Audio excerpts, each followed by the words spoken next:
Syederalun Polres Aceh Timur berhasil menangkap 3 individu yang diduga terlibat dalam aktivitas penyeludupan manusia etnis Rohingya dengan identitas RI, RA, dan MA.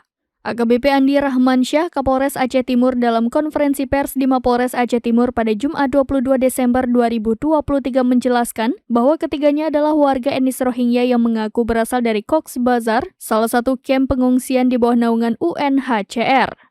Pengakuan mereka dalam sindikat tersebut, RI sebagai nahkoda kapal, sedangkan RA dan MA sebagai ABK kapal yang membawa para imigran.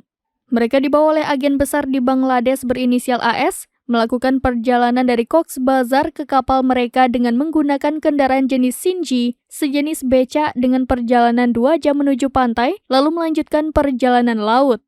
Dari interogasi diketahui bahwa 50 pengungsi Rohingya, 28 diantaranya adalah warga Bangladesh dan 4 orang lainnya memiliki paspor Bangladesh. Kapolres menegaskan bahwa kasus penyeludupan warga Rohingya ini memiliki perbedaan dengan kasus sebelumnya yang melibatkan Geci dan Sekdes di Aceh Timur. Melalui agen, ada 5 agen yang kita periksa nih. Yang untuk kasus ini ya, ada 5 agen. 5 agen orang sana, kemudian agen 5 ini atas suruhan dari agen besar, namanya AS, warga negara Bangladesh, menurut pengakuan mereka.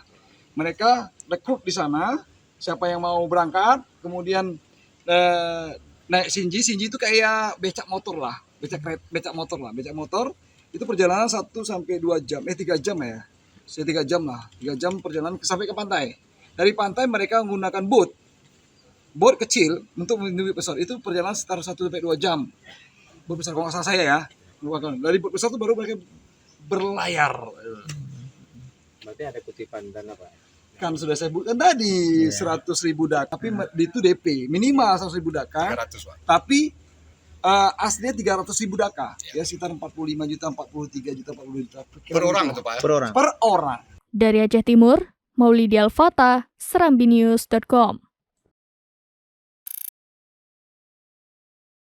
Download Tribun X sekarang, menghadirkan lokal menjadi Indonesia.